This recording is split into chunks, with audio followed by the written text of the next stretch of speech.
You wake up at 3 in the morning, and the battlefield is already inside you. There is no sound, no visible wound, but the war is raging. On one side stands what you believe you should be, the person of integrity, of discipline, of moral clarity.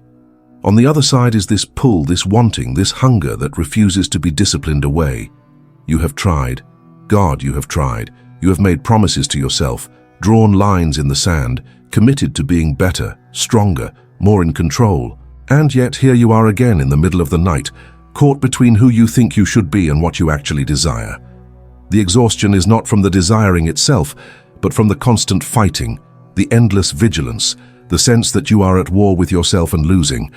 You have read the books, followed the advice, tried the spiritual practices, the cold showers, the accountability partners, the strict routines.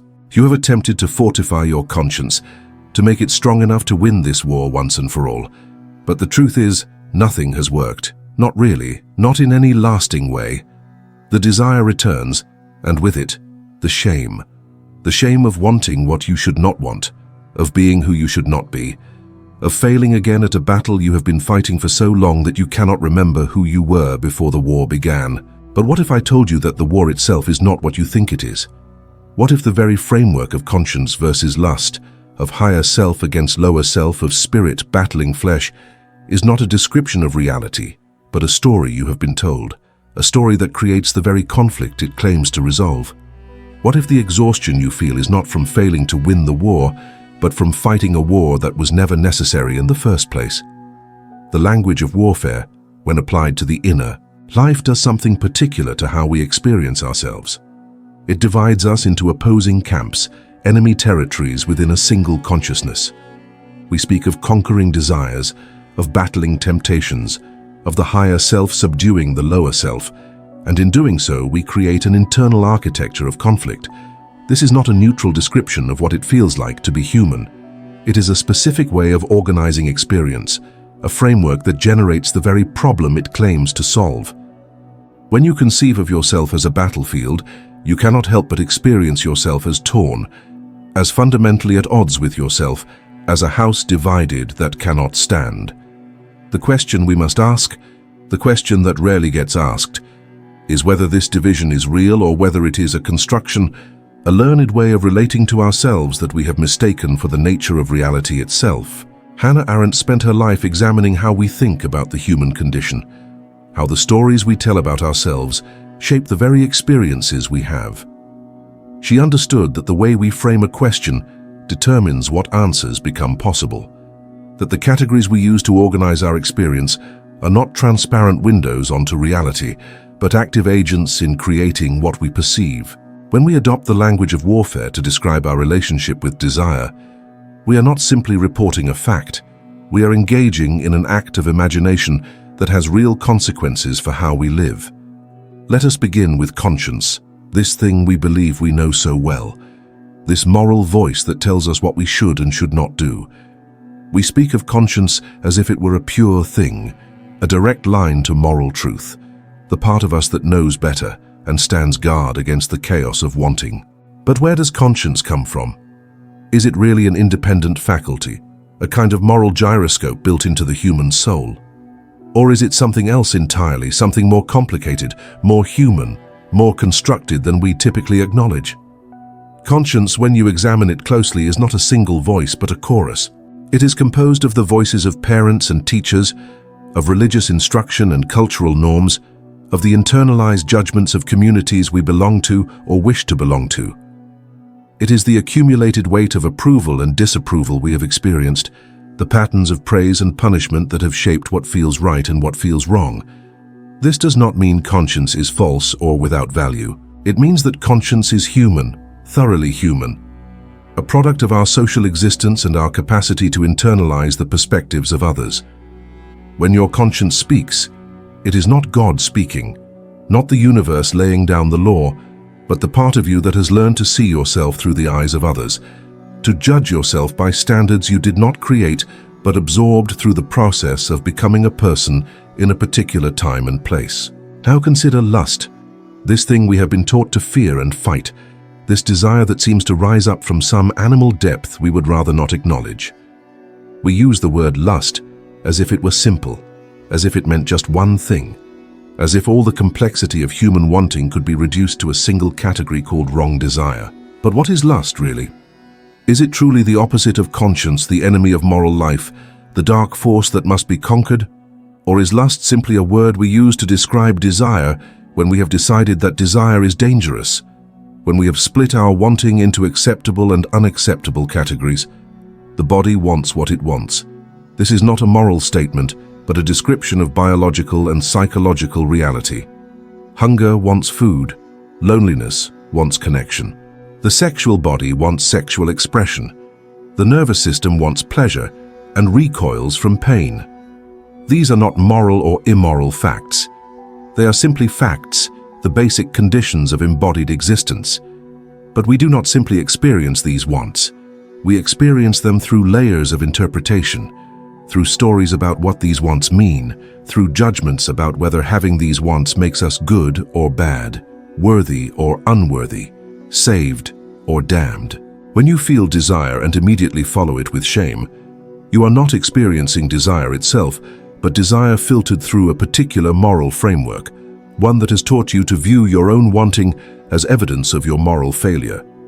The war between conscience and lust, then, is not a war between two natural parts of the self, but a war between two ways you have been taught to relate to yourself. On one side is the part that says you should be other than you are, that measures you against an ideal and finds you lacking. On the other side is the simple fact of your wanting, your desiring, your being an embodied creature with needs and drives and longings. The war is maintained not by the existence of these two aspects, but by the belief that they must be enemies, that one must conquer the other, that you cannot be whole until one side has won. But what if wholeness does not come from victory in this war? What if it comes from questioning whether the war is necessary at all? If this perspective is opening something up for you, consider subscribing. I explore these territories every week, and I would love to have you along for the journey. Think about how you have been approaching this internal conflict. You have likely been siding with conscience, trying to strengthen it, trying to make it powerful enough to win. This makes sense. Conscience is the voice that claims moral authority, the voice that says it knows what is right. To side with conscience feels like siding with goodness itself. But notice what this does to your relationship with desire. It turns desire into the enemy, something to be fought, controlled, eliminated. And what happens when you go to war with a part of yourself? You create a feedback loop of resistance and intensification. The more you fight desire, the more powerful it seems to become. The more you try to control it, the more out of control you feel. The more you tell yourself you should not want what you want, the more compelling the wanting becomes. This is not because desire is inherently rebellious or because you are weak. It is because suppression intensifies whatever is being suppressed. When you tell yourself not to think about something, you find yourself thinking about it more. When you tell yourself not to feel something, the feeling grows stronger, not weaker. The war itself is what keeps the war going. Now, Arendt would ask us to examine the assumptions beneath this entire framework. She would want to know what we mean when we speak of conscience, what authority we are granting it, and why. She would want to examine the genealogy of our moral categories, to understand how we came to divide human experience into higher and lower, good and bad, acceptable and shameful. And she would want us to see that these categories are not natural facts but human constructions, ways of organizing experience that serve particular purposes and have particular consequences. When we examine conscience not as a pure moral faculty, but as an internalized social voice, something shifts. We can begin to ask whether the judgments of conscience are actually serving us, whether they are leading us toward a more integrated and authentic way of being, or whether they are simply perpetuating conflict. We can begin to distinguish between genuine ethical discernment, the kind that helps us live in right relationship with others and ourselves, and mere adherence to inherited rules that may no longer serve the life we are actually living. This is not moral relativism. It is moral maturity, the capacity to examine our moral frameworks rather than simply obeying them. Similarly, when we examine desire not as the enemy, but as information, as the body and psyche communicating what they need or long for, something else shifts. Desire becomes less frightening, less shameful, less overwhelming. it becomes possible to be curious about desire rather than merely defensive against it. What is this desire actually pointing toward? What need is it expressing? What is it asking for? Often what we call lust, what we experience as purely physical wanting, is not as simple as it appears. Sexual desire, for instance, is rarely just about sex. It is often about wanting to feel alive, to feel connected, to feel desired, to escape loneliness or boredom or the numbness of daily existence. It is about wanting to feel something, anything, in a life that has become too controlled, too routine, too predictable. When you understand this, when you see beneath the surface of desire to what it is actually seeking, you can begin to relate to it differently. You can ask whether there are ways to meet these deeper needs that do not require the constant warfare with yourself. You can ask whether the problem is the desire itself or the way you have been taught to relate to desire. I know many of you watching this have never told anyone what this war is really like for you. You have been carrying this alone, maybe for years, convinced that your struggle is evidence of some fundamental flaw in your character. You wake up promising yourself that today will be different, and then you find yourself back in the same patterns, the same cycle of resolve and failure, and the shame compounds with each repetition. But here is what I want you to understand. The moment you name this, the moment you acknowledge out loud that you are tired of fighting yourself, something shifts. You stop being alone with it. So let me ask you directly, how long have you been at war with your own desires? When did you first learn that wanting what you want makes you wrong? I want you to share in the comments, not because I need engagement, but because someone else watching this needs to see your words. They need to know they are not the only one fighting this invisible battle. And if you cannot find the words right now, if it feels too vulnerable to articulate, just type this: I am tired of fighting myself. That is it. Just those 6 words. Because when you do, you create permission for dozens of others to say it too. Your honesty, your willingness to be seen in your exhaustion, it helps break the silence that keeps all of us believing we are uniquely broken. So comment below. Tell me where you are in this.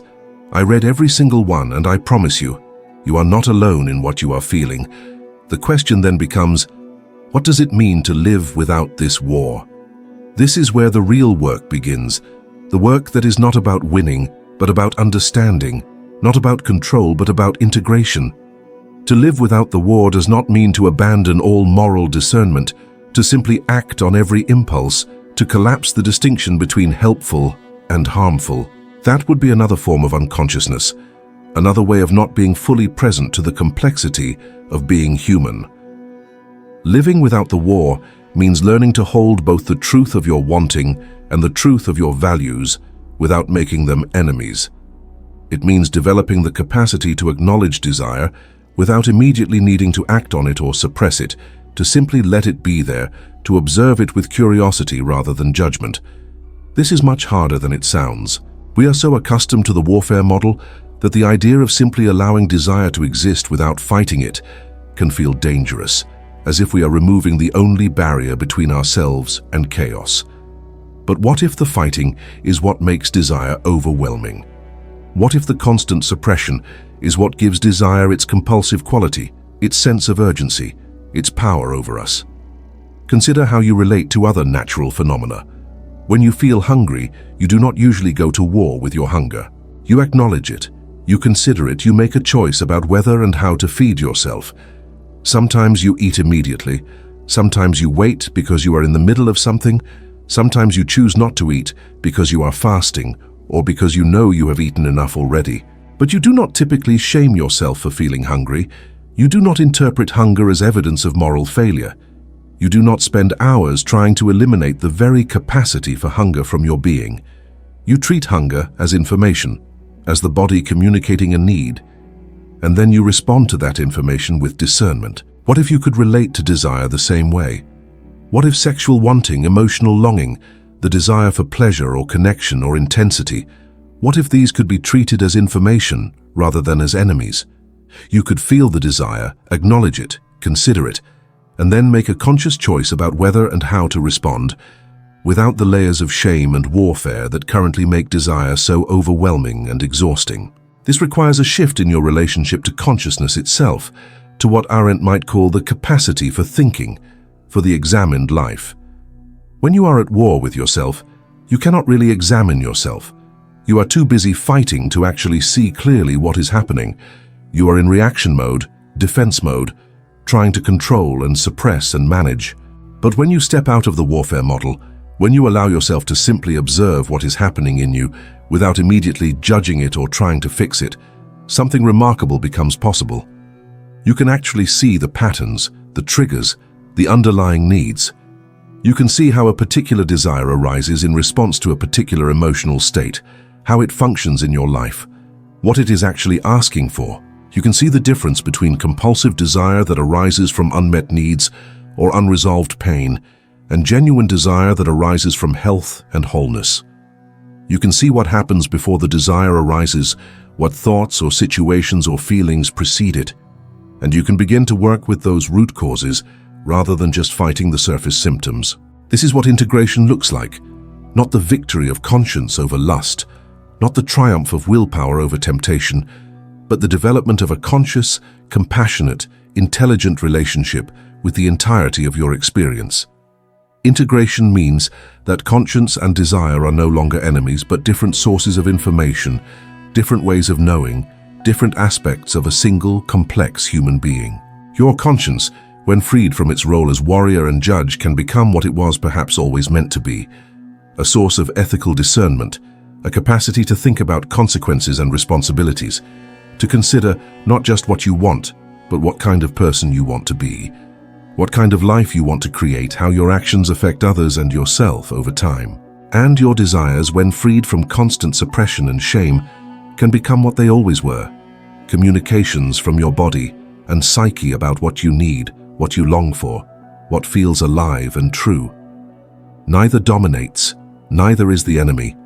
They are in conversation, in dialogue, and you, the conscious you, the thinking you are the one facilitating that dialogue rather than trying to make one side destroy the other. But this integration is not a one-time achievement. It is not a destination you reach where suddenly all conflict ceases and you are perfectly balanced and enlightened. It is a practice, a daily, moment-by-moment practice of bringing conscious awareness to what is happening in you, of choosing again and again to observe rather than to judge, to understand rather than to condemn, to be curious rather than to be at war. There will still be moments of struggle, moments where desire feels overwhelming, moments where you are not sure what the right choice is, moments where you fail to live up to your own values.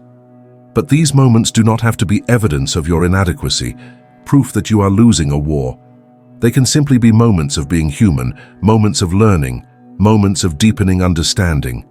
The difference is not in whether you ever feel conflicted, but in how you relate to that conflict when it arises. Do you immediately go to war with yourself? Mobilize your defenses, strengthen your willpower, recommit to the battle? Or do you pause, take a breath, and ask, what is actually happening here? What is this conflict telling me? What am I actually needing that I am not allowing myself to have? The invisible nature of this war, the fact that no one else can see it, the fact that it happens entirely within the private space of your own consciousness, this is part of what makes it so exhausting. You are alone with it. You cannot show anyone the battlefield.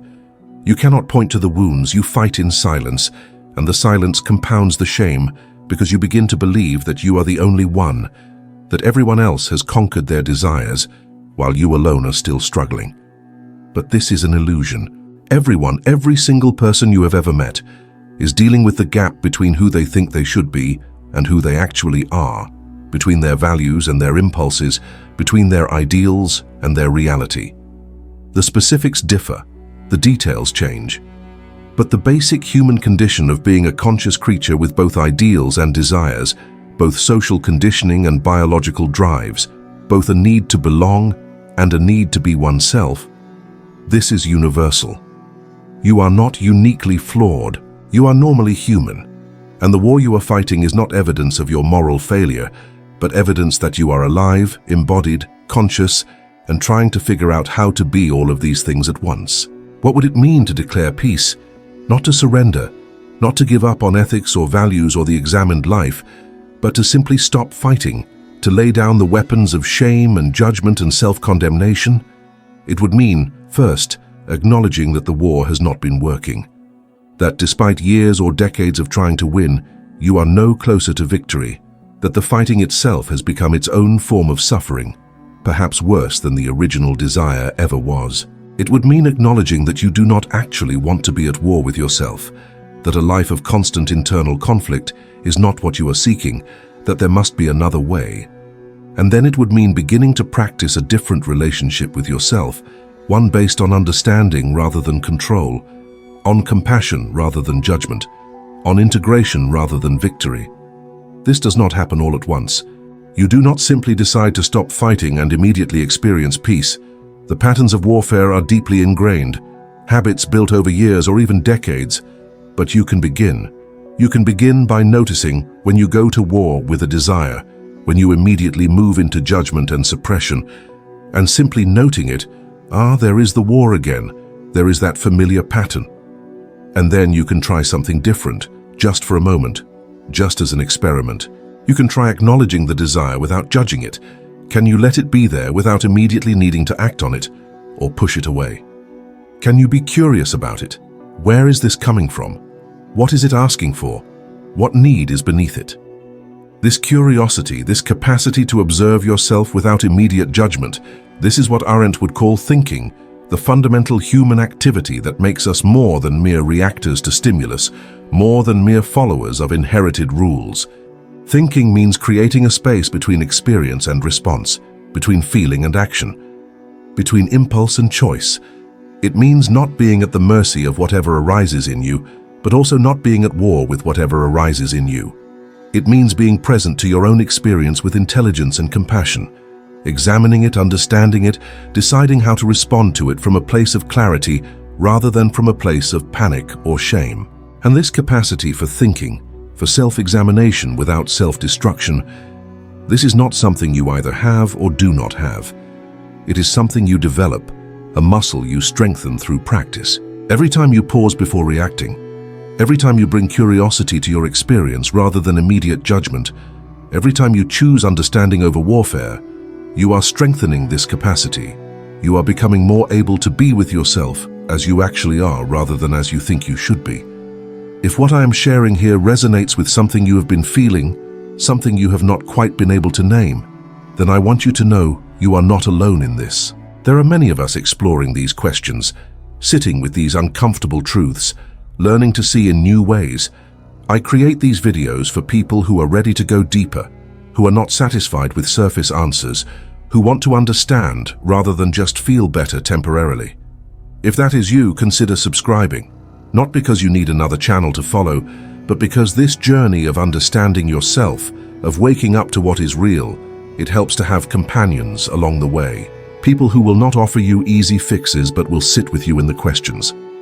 I will be here every week with another exploration, another perspective, another thread to pull on. And I would be honored to have you here as part of this community of seekers and thinkers. So if this feels right, hit that subscribe button. And if you found value in this particular exploration, let me know in the comments what resonated most with you. Your reflections often illuminate things I had not considered. The paradox at the heart of this entire exploration is that the peace you are seeking cannot be achieved through warfare. You cannot fight your way to wholeness. You cannot shame yourself into integrity. You cannot win a war against yourself, because every victory is also a defeat. Every conquered desire is also a part of yourself you have exiled. Every strengthened conscience is also a tightened prison. The peace comes not from finally being strong enough to win, but from finally being wise enough to stop fighting, to see through the framework that created the conflict in the first place. And when you stop fighting, when you allow yourself to simply be with what is, when you bring conscious awareness and compassionate understanding to both your values and your desires, something unexpected happens. The desires often lose their compulsive quality. They are still there. You are still a human being with a body and a psyche and needs and longings, but they are no longer overwhelming.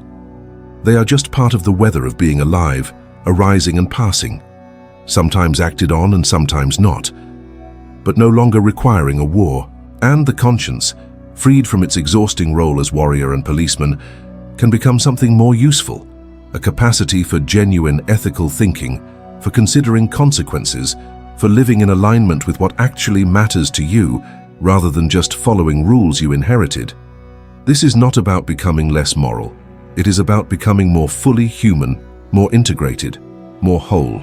It is about recognizing that the division between conscience and lust, between higher and lower, between good desires and bad desires, this division is not written into the nature of reality, but is a story, a framework, a way of organizing experience that we can examine, question, and ultimately transcend.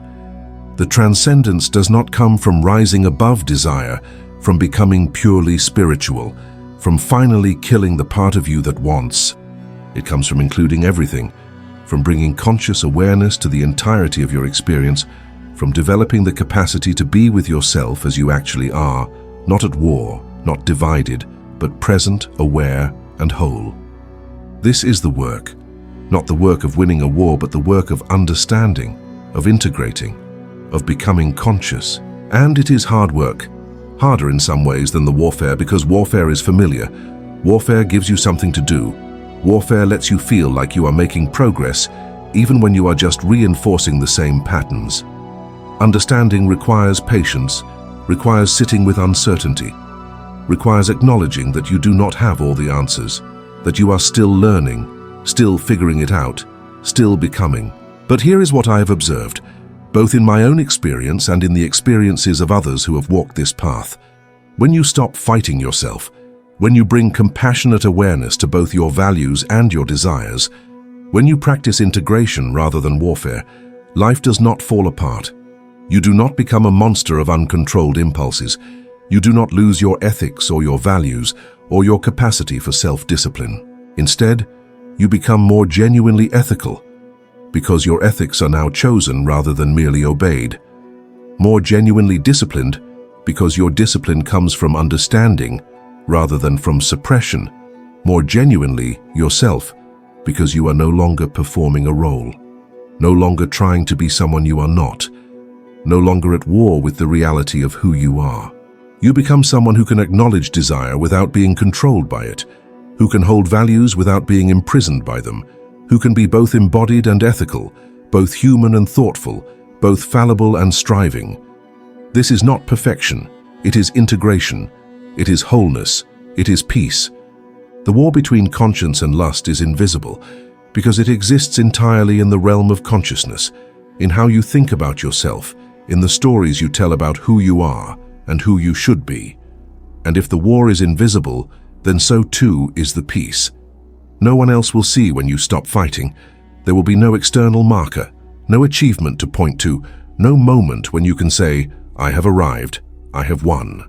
But you will feel it. You will feel the difference between spending your days in exhausting internal combat and spending your days in conscious, compassionate relationship with yourself. You will feel the difference between living from shame and living from understanding. You will feel the difference between trying to be someone you are not and simply being who you are, fully, consciously, with both your light and your shadow, acknowledged and integrated. And that feeling, that internal peace, that capacity to be with yourself without warfare, this is what you have been seeking all along. Not victory over desire, not the elimination of wanting, but simply the ability to be human without being at war with your humanity. So perhaps the question is not how to win the war between conscience and lust, but how to recognize that the war itself is the problem, that the battlefield is a construction, that you have been fighting a war that was never necessary, never inevitable, never true. And perhaps the answer is not to strengthen conscience or to eliminate desire, but to develop a third thing, a capacity for conscious awareness that can hold both without making them enemies, a thinking that can examine and understand and integrate rather than merely judge and suppress and control. This is the work of a lifetime, this work of becoming whole, of ending the internal warfare, of learning to be present to all of yourself with compassion and intelligence. But it begins with a simple recognition that you are tired of fighting, that there must be another way, that peace is possible not through victory, but through understanding. And once you see this, once you really see it, the war begins to end, Not because you have finally won, but because you have finally understood that winning was never the point. The point was always to be fully alive, fully human, fully conscious, and fully at peace with the complex, contradictory, beautiful, difficult reality of being you.